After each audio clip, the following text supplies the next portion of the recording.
Mike Norvell is scheming up a beatdown on the Candy Canes. Can't wait. Absent blind, not even blind faith, absent hope that contradicts everything that's been seen, what would make you actually believe that? And I asked that as someone who watched Florida State beat Miami multiple times. And I said openly, and you can go back and watch these shows that are still on the internet, and said, I hope, against hope, without evidence to support this, that Miami would win, that there would be a good game, things of that nature. But again, in this situation, absent anything that could tangibly be thought of along these lines, and absent of just, like the partisan, I root for Florida State and you root for Miami and we're different and, absent that, what in the world would actually make you think that that would be true? Florida State is one of the smallest teams I've ever seen. They have one of the performance on field continues to be poor. Everybody's talking about the, competition making their quarterback room better. What competition and what's better? You know what I mean? Because I think that if you're talking about on degrees, I think they're going from like a 2.8 to like a 4.3. You're not taking it from a 2.8 to a 100. You know what I mean? In terms of the quarterback play and everything like that. I don't see that as being right now. So again, absent actual anything. And for a team who's lost 4 years in a row to 4 different starting quarterbacks and hasn't figured out how to stop D. Wiggins on a post route, which I guess is the only route that he can run. But when he runs against Florida State, blur up top, touchdown, change the scoreboard, cue up the band. What would actually make you think that? I'm really interested to see. You don't think that they signed in McKenzie Milton, if healthy, one of the 15 to 20 best quarterbacks in the country? I don't believe that that doesn't healthy. Upgrade. See, but the thing about it is he's not going to be who he was. And his dynamic movement ability was a major, major, major part of who he was. Now, you can flip that around and say De'Aaron King also tore up his knee, and his dynamic movement ability was also a big part of who he was. So maybe he's not as great as we once and previously saw. You can be right about that. I think that it raises the floor, bringing in a Milton. But this is a guy who, almost lost his leg and hasn't played in 2 years. You know what I mean? And quite honestly, had better skill talent around him at UCF than he does at Florida State also. And you got one of the worst offensive lines in captivity, and you got guys who are, look, bro, they haven't blocked Miami in years. Years. It's all true. Literal. So now you're going to put that guy back here, and we got these guys, these athletic freaks. You got Jafari Harvey, who can run probably sub 4.4. You got Zach McLeod, who is a former linebacker. You got all these other blue chip linemen, whether interior or exterior on the defensive line. You got guys at the second level, finally like an Avery Huff who can fly around and he's going to get up the field and things like that. And you don't have the dynamic movement ability to get away from that.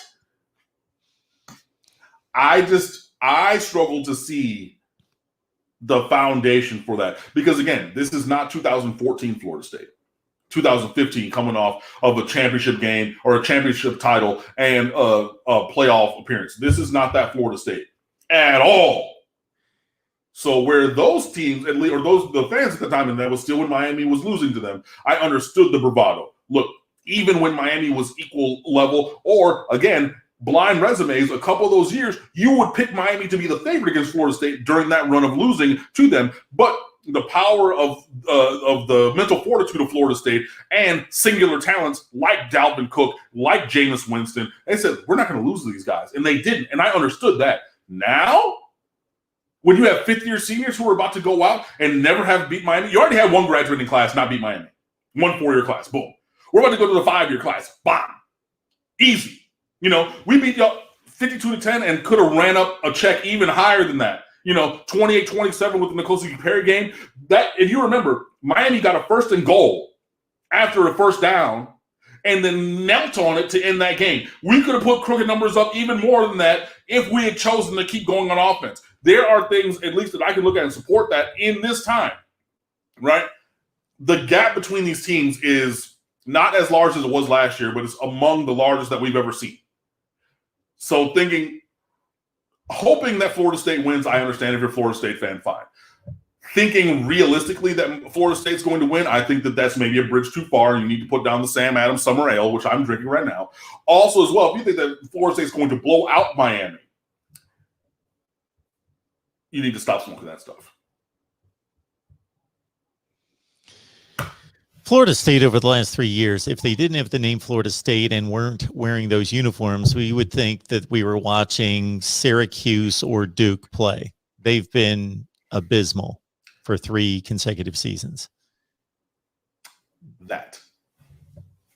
And yes, Miami's one of the 15 best teams in the country, and I don't even know where to rank Florida State based on what I would tend to rank them higher than this, but based on the performance on the field, they're playing about the 60th to 70th best team in the country the last 2 to 3 years. They're awful. Like we're talking about, you got that brand, you know what I mean? Like the logo and those uniforms. And the recruiting ranking's decent. It's not Florida State standard, but it's 20th, 25th. So something tells me that they should be better. I'm going to ask you one quick question, and then I guess we'll have to fly through some super chats to catch up because they're coming. But I want to ask you this real quick just because of the way you addressed the last comment. I know this is a somewhat uncomfortable position for you to take on, but if you were a Florida State guy and you had to take up for this team, I think that despite as horrendous as they looked, again, the last 3 years and specifically last year, that you would find some hope in what they're starting to do in recruiting, that they have found some hope there. They're starting to pull in some big fish. Now, whether they sign is another deal. I mean, you got the one kid who's a lifelong fan, that 5-star corner. I forget his name right now. Hunter. Yeah, Hunter. I said that he wasn't going to sign there, but, updating my process and the fact that he has been a lifelong fan, maybe he actually will go there. I still think that would be a disservice to himself because of the state of that program currently.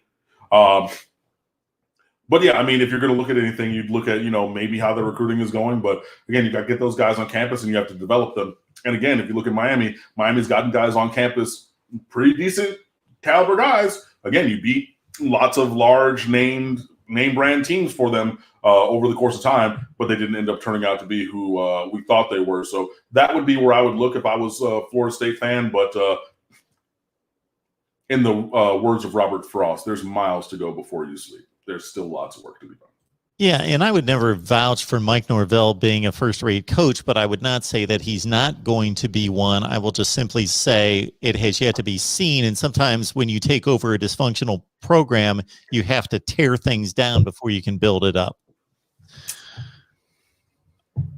All right, so let's run through these. We've got True Seminole basically saying, I'm not talking trash. I want the ACC to do better. Just win your bowl games for once, please. Again, taking up for your program, you got to get back to bowl games. Then we've got Falcon ERX. Thank you so much for the super chat. Everyone who's chiming in right now with the super chats, we appreciate it. Florida State went from flash to trash in 1 year without the help of a fake NCAA investigation. It wasn't just 1 year. There was a couple of years on the downfall, but yeah, that has definitely occurred.